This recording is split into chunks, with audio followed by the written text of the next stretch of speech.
వస్తాడంట అని మనం అనుకుంటాం. జీవుడికి మరణం లేదు అని చెప్తున్నాం కదా మనము. దేవుడికి కూడా మరణం లేదు.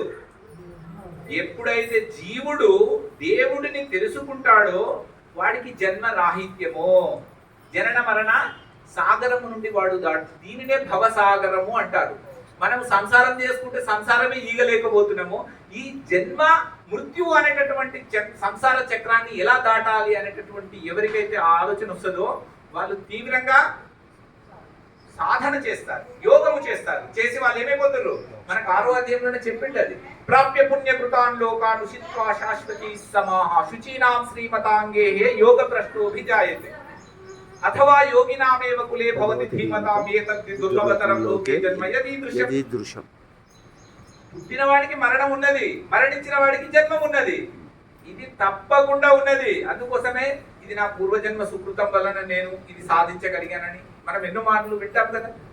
ఏ నాయకుడు మైక్ పట్టుకుని ఏమంటాడు, పూర్వజన్మ సుకృతం, మా అమ్మ నాయన ఆశీర్వాదం. ఎందుకంటున్నాము అది 100% సత్యం. అందుకోసము ఈ జన్మల వాడు పెట్టలేదు, పుట్టిండు. అందుకోసం వాడు ఏడున్నాడు, వాడు పెట్టిండు, పుట్టిండు. వాడు ఏడుంటాడు, అంబానీ ఇంట్లో. అందుకోసమే వీడు పెట్టి పుట్టిండు రా అంటాం మనం. అంట మానవా సహజం. వాడికి పోతే పోతే గుడిసెలు ఉండడానికి ఒక్కొక్కసారి ఏమైతే తెలుసా, ఒక వజ్రం దొరుకుతుంది, అయిపోయి అనుకోకుండానే ధనవంతుడు అయిపోతుంది. అట్లా మీరు చూస్తున్నారు పెద్ద మనుషులందరూ విట్నెస్. ఏమి ధనము లేని వాళ్ళు ఈరోజు 1000 కోట్లు సంపాదించిన వాళ్ళు ఉన్నారు మన ముందు. 1000 కోట్లు ఉన్న వాళ్ళు ఏమి లేని వాడికి కూడా అయిన వాళ్ళు ఉన్నారు. సత్యమా కాదా? సత్యం. ప్రపంచంలో ఈ మార్పు ఉంటుంది, పరమాత్మలో మార్పు ఉండదు. పరమాత్మలో అందుకోసము అందరికంటే గొప్పవాడి ప్రపంచంలో యోగి. తపస్విభ్యోధికో యోగి జ్ఞానిభ్యోపి మతోధితః కర్మిభ్యశ్చాధికో యోగి తస్మాత్ యోగి భవార్జున.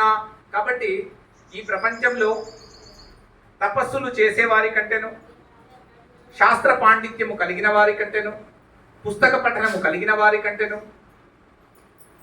బాహ్య ప్రపంచంలో యజ్ఞయాగాదులు చేసేవారి కంటేను గొప్పవాడు యోగి. యోగి అంటే యోగము చేసేవాడు. యోగం అంటే ఎలా చేయాలి ఇక్కడ ప్రశ్న. అందుకోసమే గురు శిక్ష లేక గుర్తెట్లు కలుగు అజుడికైన వాడి అబ్బకైనా తాళపు చెవి లేక తలుపెట్లు ఊడురా విశ్వదాభిరామ వినురవేమ. తాళం చెవ దగ్గర ఉంది. మరి గురువుని మనం రోజు చదువుకుంటామా? గురుర్ బ్రహ్మ గురుర్ విష్ణు గురుదేవో మహేశ్వర గురు సాక్షాత్ పరబ్రహ్మం తస్మై శ్రీ గురవే నమః చెప్పుకుంటున్నాం కదా మనం. మరి గురు రూపంలోనే భగవంతుడు ఉన్నాడంటే ఆ గురువు ఏం చేసిండంటే సాధన చేసి భగవంతుని తెలుసుకున్నాడు. ఆ తెలిసిన వాడు చెప్తున్నాడు. కృష్ణుడు అలాగే చెప్పాడు. శరీరం ఉండదా లేకుండా ఆయనకు. మనం ఏం చేస్తున్నాము, ఆయన ఫోటోలు పెట్టుకొని మనం చూస్తున్నాము. ఫోటోలో భగవంతుడు దొరుకుతాడా? కానీ గుడికి పోవాలి. గుడి అనేది చాలా ఆవశ్యకత. ఇప్పుడు ఇక్కడ గుడి ఉంది, గుడి లోపల ఎవరున్నారు? భగవంతుడు ఉన్నాడు, రాముడు ఉన్నాడు. మరి ఈ శరీరంలో ఇది గుడియే. దీంట్లో కూడా ఆత్మారాముడు ఉన్నాడు. అంటే మనము గుడికి పోవడం వలన మనకు ఆ జ్ఞప్తి రావాలని మనకు ఈ గుళ్ళు గోపురాలు ఇవన్నీ తయారు చేసి మన పూర్వీకులు ఇంత చక్కగా పెట్టారు.